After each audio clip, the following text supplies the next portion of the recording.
Hey guys, welcome back. So today I want to talk about a couple of new firearms from Smith Wesson that are pretty neat. Now, as I've said in many videos in the past, there's really nothing new in the firearms world. Things just are kind of, new guns that come out are just kind of amalgamations of various designs that already exist. Kind of reached the limit of what we can do with gunpowder, copper, lead, brass cases, primer, stuff like that. So we don't really see anything truly new. We just see bits and pieces from existing designs rolling into new designs that people find to be interesting, which spawns a lot of funny comments. People saying it looks like an AK had a baby with an AR-15, which made that gun a little bit tedious because it's said so often, but it's true to a certain extent. An example of that would be the KelTec Sub 2000, a little folding 9mm carbine that is extremely popular here in the United States. I like them, have several of them. They're fun little guns, has a 16-inch barrel, full-length stock on it, so when it's fully extended, it meets the overall length requirements of the NFA, plus has a 16-inch barrel, but still it's a nice small package. It fits nicely into a backpack. Well, Smith & Wesson decided to kind of steal a little bit of KelTec's thunder. A lot of companies do that. Ruger's stolen some of their thunder, and other companies have as well. And they came out with a gun very similar to this in concept. Now, this is a lightweight, handy little gun, but Smith & Wesson wanted to put their name on something very similar, and they did. We're going to showcase it in today's video. Hey guys, if you want to check out something really cool, check out Second Legacy. There's a link in the video description below. I started a new channel with my friend Braden, and we talk about Second Amendment issues, and we kind of have a good time in doing it. So please check it out. We also do a live call-in show. All right, with that being said, let's do a little bit of shooting with the Sub 2000 and take a look at a couple of new Smith & Wesson offerings, which I find to be interesting.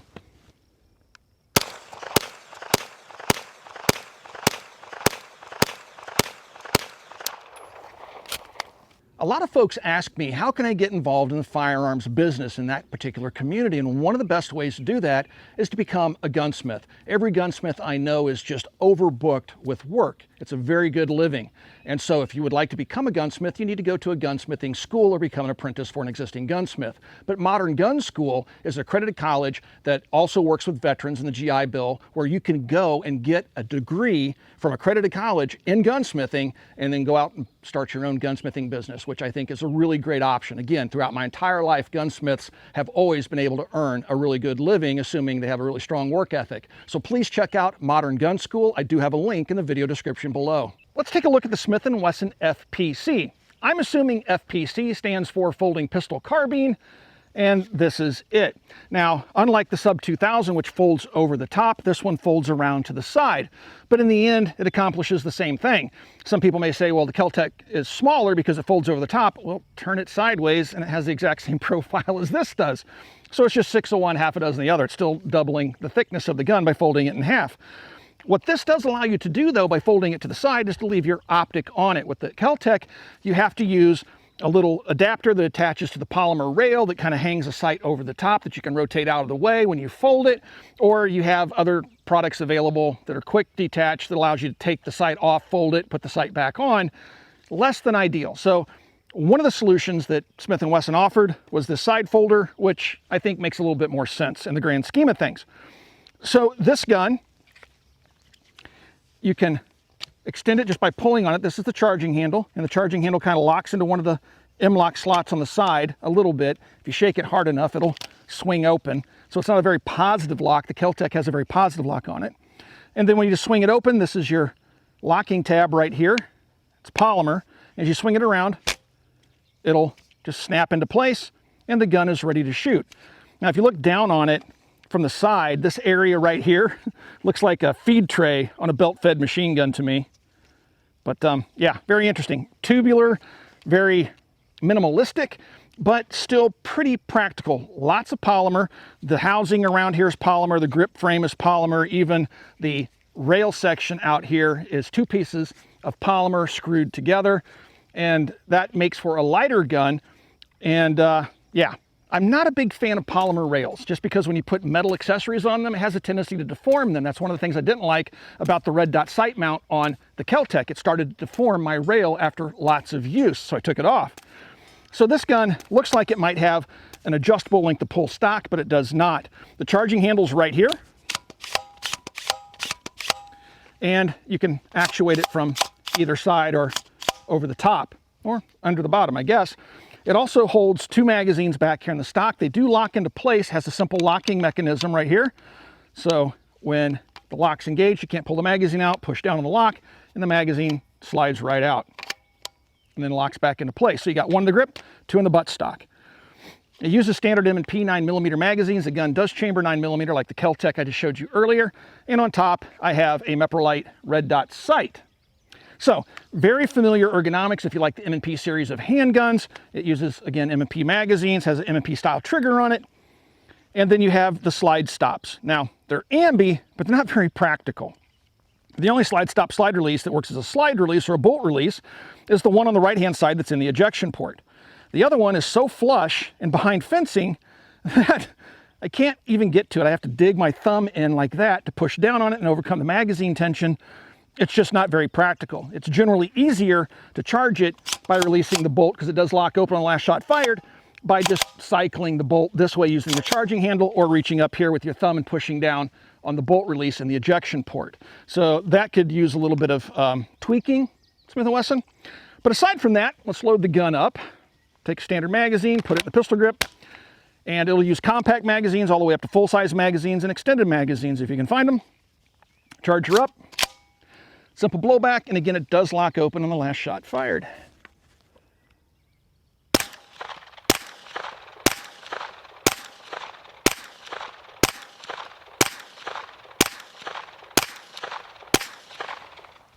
Now the gun does have a 1/2x28 thread on the end of it, and I have an old advanced armament silencer on there, because I put a silencer on everything that has a threaded barrel. I've already lost my muzzle nut in playing with this thing. I've had it for a while now.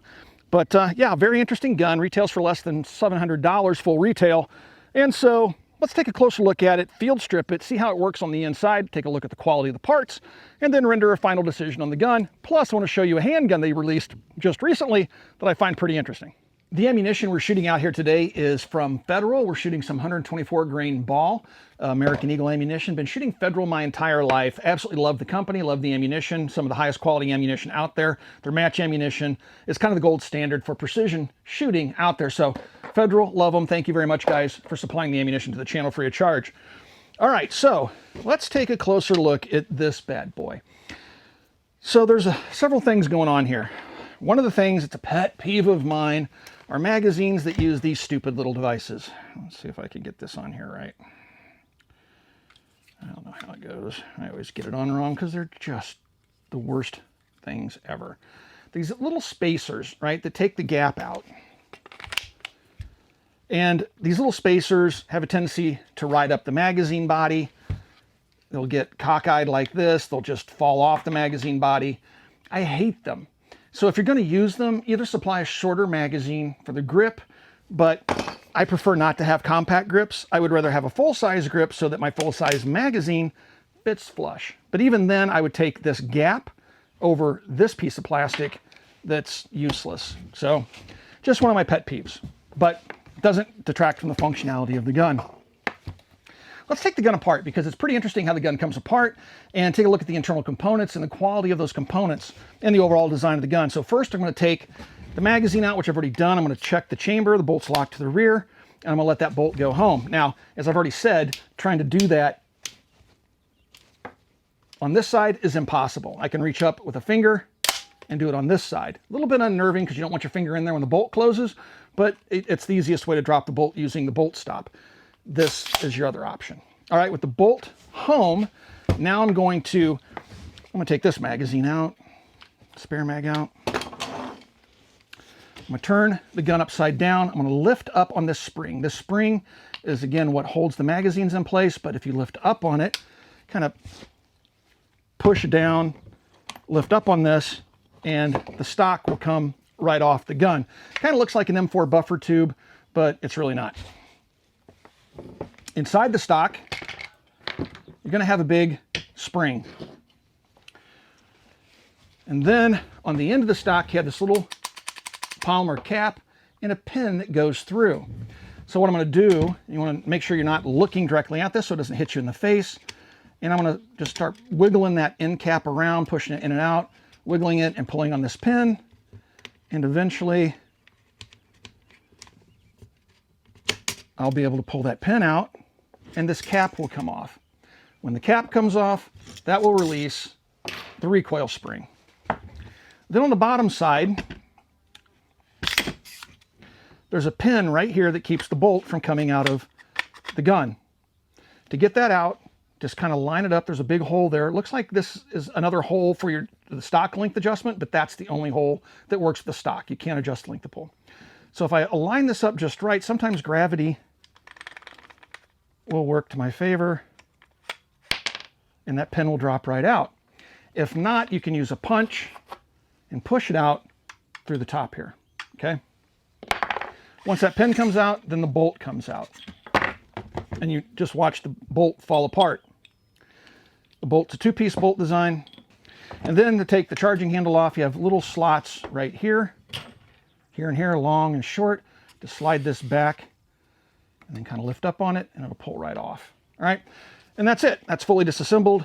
You can open up the action, punch the bore from the breech end like that, and then you can kind of clean it pretty easily with like a shotgun cleaning kit. Just punch out that tube if you want to, wipe down the parts, and put her back together.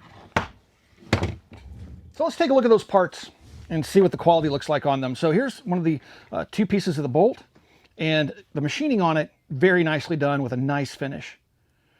So when you put the second part of the bolt on the bolt head, the machining that fits the two together, very precise, very nicely done. So overall, I would say this is typical Smith & Wesson quality, very nicely done. The small parts, the various pins, again, nicely machined, nicely finished, no complaints there. With the gun itself, you know, we have just sheet metal, polymer all over the gun. It's done to keep costs down, keep the weight light. I'm not opposed to polymer in non-critical areas, but one thing I just don't like about this gun is the two-piece screwed together M-LOK handguard. I'd rather that be aluminum. That might be a little bit nitpicky. But for heavy-duty use, I definitely would prefer to have that as aluminum. But the internal components look pretty nice. Now, the overall design of the gun seems unnecessarily complex to me, the disassembly procedure, but it's not something that I find to be difficult, so I can't really ding it for that. It's not a military simple type of gun, but not every gun has to be. For civilian applications, you know, having to use a punch, take it apart or whatever isn't that big of a deal. To put the gun back together, slide the bolt assembled into the tube here. I'm going to line up that pinhole through this window here, but before I put the pin in, I'm going to take the charging handle. Remember I said there's a long slot and a small slot. It's going to align with these slots here. Just kind of set them on top of each other and push down and slide that charging handle forward and out of the way. It will lock in the forward position with a detent. Then you can take your pin and drop it into the hole like so. And that'll keep the bolt, which is round, from turning in the round tube. It aligns everything. And then just push that forward. And now you can put your recoil spring in. Now on the recoil side, again, polymer parts. You have the polymer charging handle. It's a critical part because if it breaks, you can't charge the weapon, but I think it's more than durable enough being polymer. And the same thing with this recoil piece, recoil assembly part. You know, it has a big hole through the center of it. It's all polymer, but it seems to be durable enough for the task that it's been given, which is basically just hold the whole gun together. And it's also supported by the sheet metal tube. So push this in, don't point it at your face. This part can go on either way. You just want to line it up with the holes on the side right there, and then slide your pin through. And that's going to capture that plug in the rear. Just kind of move it around like that. And you'll notice that that plug has a little bit of movement to it. Again, this is the hole that holds the detent for the stock in place. This isn't moving. That pin is the same size as that hole, so the stock doesn't move. This final piece of the recoil system is a really heavy spring that sets in the stock. And what it appears is when the bolt comes back here, instead of having a hydraulic buffer system like a B&T, it has this mechanical buffer. So that last quarter inch of travel or so is going to allow the bolt to run into this really heavy spring and decelerate it very quickly before it goes back home. To put this together, I do it this way. So I make sure it's all lined up and it's not, you know, with the spring setting on one side or the other, it's not aligned. This way allows me to make sure that it's aligned. Just slide the stock over and just push down, and it should click into place. And now the gun is reassembled. Quick function check, and she's back together.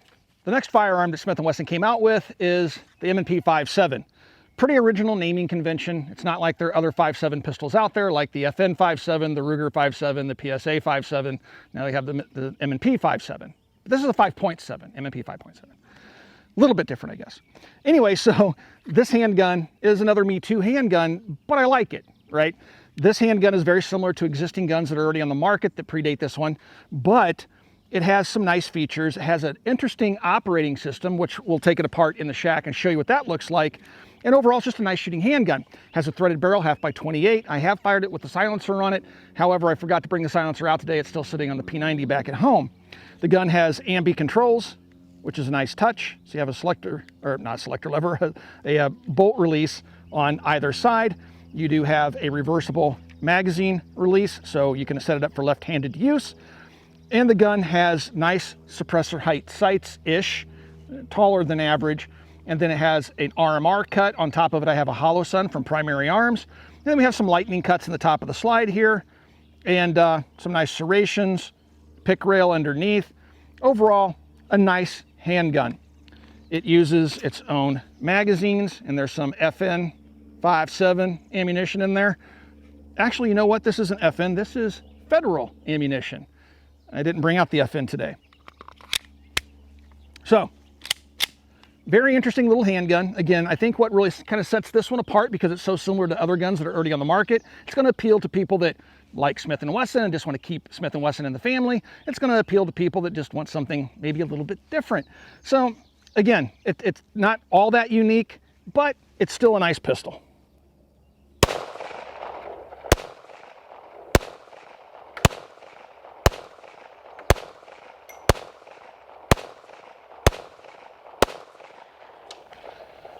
Not that the 5.7 kicks a whole bunch, but it just has this really, really smooth recoil impulse I really like.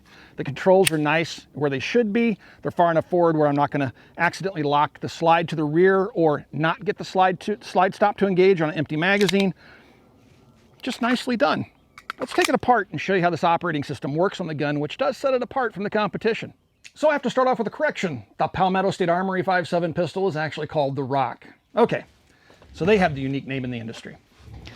The Smith & Wesson will come in a little polymer case like this. Pretty common fare for Smith & Wesson. Inside you'll find your handgun, a loading tool. This is my cover for my red dot sight. The pistol. There'll be a magazine in the pistol. You have a second spare magazine. The magazines are proprietary. Up here you'll have your owner's manual, warranty card, lock, all that good stuff. The 22-round magazines, this magazine loading tool is a little bit different than what you'll run into out there. It loads from the rear. So you slide it over, hold it down like this, drop around in there, squeeze, and that'll pop it into the feed lips. So again, 22 rounds, proprietary magazine, only works with the Smith & Wesson. So this gun is unique in that its operating system is different than the other guns that are currently on the market. This gun has a gas operating system. It's a rotating barrel. They call it the tempo gas system. Smith & Wesson does. And again, it's rather unique. So let's take a closer look at it. To take the gun apart, I'm going to make sure the weapon's clear. I'm going to drop the magazine out, check the chamber, make sure there's nothing in the chamber, and the gun is now empty. To take it apart, it requires tools. So it has a little takedown notch right here. Unlike a high power that you can flip a safety up and hold it in the correct position, you're going to have to just use your hands to do this. Now you'll notice there's a plug right here because this gun does not have the manual safety, but a manual safety is available as an option for these guns. So take the slide and push it slightly to the rear to where that little, cutout right there in the slide is just above the pin, and then you're going to want to hold it there. Okay? Turn the gun over, take a punch, push on the pin from the other side. Gonna have to move it around until it lines up perfectly. This is kind of a pain in the rear. Like that. And that pin will drop right out. Now all I have to do is push on the slide. It'll come right off the frame. Pretty standard captured recoil spring. And then we take the barrel out. And that looks like a conventional barrel, but it's not. If you take a look at the barrel has a sleeve around it, and you can see how the barrel has a locking, rotating operation to it, and these two little lugs on top. Okay, so if you pull this to the rear and then rotate it a little further, the barrel will come out of its sleeve. These are gas rings, and there's your gas hole in the barrel. So once the bullet gets down to this point, it'll tap gas off. It'll start to push this barrel rearward, which will allow it to cam in the sleeve, and then the action will open, unlock, and allow the slide to come to the rear and open. So unique. Necessary? I don't know. Now, one of the concerns I had, because the threaded barrel is actually attached to the sleeve and not to the barrel, I was concerned that maybe it might be a chance of a baffle strike, but if you're using a .22 caliber can, you're really not going to run into that. I haven't, at least anyway, with this one. So it seems to fit tight enough that that's not an issue. So how does that translate to long-term durability and reliability? I don't know. Ask me again in a few years. It's interesting, makes it different. I've not had any functional issues with it so far, but I've only put a few hundred rounds through it. I haven't shot it extensively. So interesting, necessary? No. I generally lean towards more simplicity when looking at guns and operating mechanisms, especially for something I'd want to use for self-defense. Simpler is better, fewer parts is better, at least in my opinion, but opinions will vary. Putting it back together, again, all you have to do is take your barrel, slide it in. Here's your lug, comes in from this side, rotate it around, and she's back together. Drop the barrel in the slide, pull it to the rear, put your recoil spring and guide rod in there and get it down on that perch, just like that. Make sure it's lined up straight underneath the barrel so it'll go onto the frame a little easier. Just slide the two together. Now all you have to do is set your pin right there. Just pull back slightly on the slide, push down, and the gun's back together. So disassembly, pretty simple, does require the use of tools. One other thing I didn't point out about the FPC carbine is it has a cross-block safety right here on the front of the trigger guard. All right, so what do I think about these two new firearms from Smith & Wesson? I think both of them fill a market hole that people are going to want. There's a lot of people out there very loyal to Smith & Wesson, and Smith & Wesson generally makes pretty good darn firearms. So having both of these pistols out there, or this pistol and this carbine out there, makes a lot of sense. The carbine, the pricing is a little bit weird. The carbine is $659 and the pistol is $699. The handgun with less materials costs more than the carbine, probably because of the complexities of manufacturing the barrel and locking system on the handgun. Don't know. But both these guns come to market just under $700, and that's full MSRP.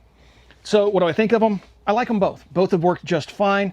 I haven't ran into any issues. The only thing I can really ding the carbine for would be the bolt stops. That they're just not really all that useful. They could use a little additional thought, and of course I've already made my thoughts clear on the polymer handguard. On the pistol, again, I've not run into any functional issues. The gun's lightweight, functions well, has a nice smooth recoil impulse. It's just a nice handgun. I think the Rock is more ergonomic in its grip. This is more familiar to somebody that would be like, the FN pistol feels kind of blocky. This one feels kind of blocky. The Ruger pistol feels kind of blocky. So this is very much in line with the Ruger in terms of how the ergonomics feel. Just kind of a straight, long pistol grip. But the quality of the gun is certainly there. Gun cycles and functions just fine, works just fine with the silencer. So I have no complaints really about the pistol. Is it my cup of tea? Not really. What's kind of funny is I prefer the Rock over the others because the ergonomics of the Rock are just more to my liking. Plus, it doesn't have an unnecessarily complex gas system. Not that I know that it causes a problem, because I don't. It just, again, I prefer simplicity. But I don't think it's money poorly spent if you pick up either one of these products from Smith & Wesson. If you have any questions about the firearms I showed you in today's video, you can ask those questions in the comments down below. I do try to stick around for the first couple of days after a video goes live and answer the questions you guys may have. If you'd like to support us here at the Military Arms channel so we can continue to bring you content like this, consider becoming part of our Patreon family. There's a link in the video description below. Also, right here on YouTube, you got the option to either thank us or join the channel right here on YouTube, which helps to fund us and support us in the age of demonetization. Last but not least, please swing by, check out Copper Custom. Thank you for 15 years of support, and we'll talk to you guys soon.